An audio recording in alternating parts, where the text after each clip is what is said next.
Sebelumnya kami mengucapkan selamat nih Pak, sudah setahun Anda menjabat. Ya. Dan tentunya juga kita tahu banyak sekali gebrakan yang dilakukan oleh Anda semasa menjabat. Salah satunya dengan adanya PTSL atau Program Pendaftaran Tanah Sistematis Lengkap. Sejauh ini seperti apa Pak progresnya? Ya, PTSL ini adalah salah satu tugas yang diberikan oleh Bapak Presiden kepada Kementerian ATR BPN. Program PTSL ini targetnya adalah 126 juta bidang tanah.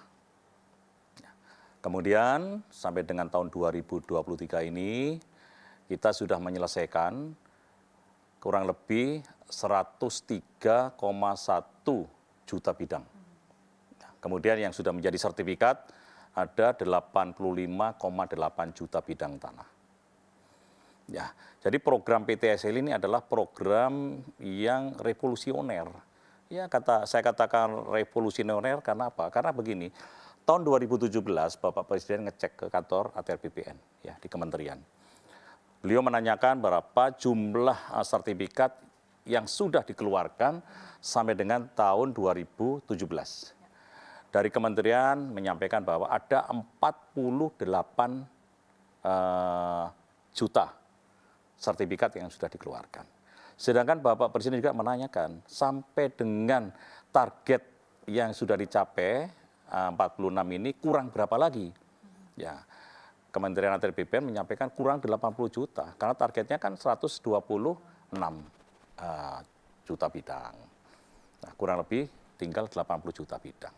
Kemudian Bapak Presiden menanyakan, nah, kalau setiap tahunnya berapa produksi yang bisa dikeluarkan oleh BPN? Hanya 500.000 per tahun. Nah, kalau dengan program sebelum PTSL ini, ya, satu tahunnya cuma 500.000, sedangkan kekurangannya 80 juta. Artinya apa? Berarti 80 kali 2, ya kan? Berarti 160 tahun itu ada masyarakat yang baru bisa menerima sertifikat. Oleh sebab itu program PTSL ini harus dikejar. Karena program ini menyentuh kepada masyarakat. Program PTSL akhirnya bisa berjalan dan tahun 2024 nanti target saya adalah sudah bisa mendaftarkan tanah itu terdaftar semua 120 juta bidang. Ya, jadi kurang 6 juta bidang lagi itu diselesaikan pada tahun 2025. Permasalahan di lapangan ada permasalahan di lapangan apa? Yang pertama adalah bahwa masyarakat juga keberatan dengan pajak, ya PPHTB, sehingga kita koordinasi dengan pemerintah daerah untuk membebaskan PPHTB. Ada beberapa daerah sudah membebaskan PPHTB dan ada juga pemerintah daerah yang masih diatur oleh Perda hanya 50%. Dan kami juga minta supaya khusus PTSL tolong dibebaskan PPHTB-nya.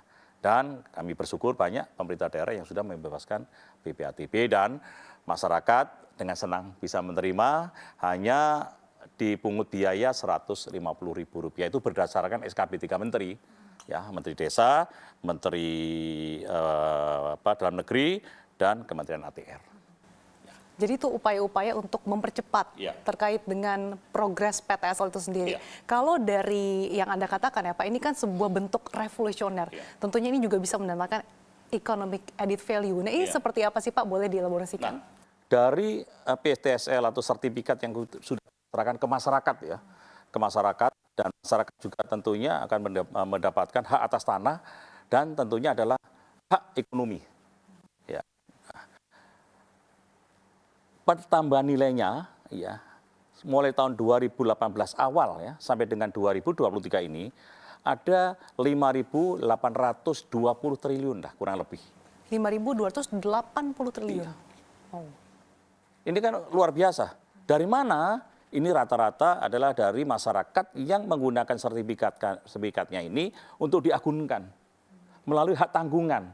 Dan hak tanggungan ini Kementerian ATR BPN itu sudah melayani secara elektronik. Sehingga saya bisa melihat di dashboard saya di kementerian ini, melihat bagaimana tiap hari masyarakat itu bertransaksi. Ada yang mengeluarkan hak tanggungan, ada yang royal dan sebagainya. Itu hampir setiap provinsi ada. Artinya digitalisasi ini juga terus digencarkan, Terus ya, Pak? kita gencarkan. Oke. Ya, kita sudah punya layanan secara elektronik di seluruh daerah, masalah informasi tentang pertanahan secara elektronik, kemudian SKPT secara elektronik, zona nilai tanah secara elektronik, hak tanggungan dan roya secara elektronik. Oke, jadi sudah ada beberapa langkah-langkah yang bisa masyarakat langsung akses ya, Pak? 4 ini sudah. Dan sebentar lagi, September, ya saya kemarin sudah tanya kepada Dirjen, saya minta tambah lagi satu adalah layanan secara elektronik, adalah peralihan hak jual beli secara elektronik. Ya memang kita menyadari masyarakat juga banyak yang belum memahami aplikasi ini, kita akan bantu. Apalagi di daerah-daerah, Pak, itu seperti apa langkahnya, Pak?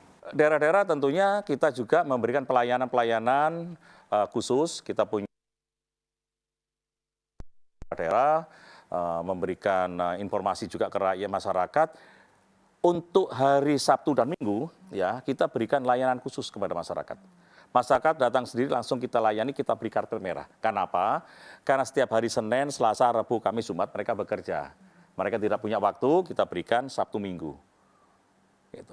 Sabtu Minggu kita berikan layanan apa saja, silahkan. Mau peralihan peningkatan hak, ya karena masyarakat juga masalah peningkatan hak dari HGB ke SHM itu ada yang melalui perantara, melalui calo.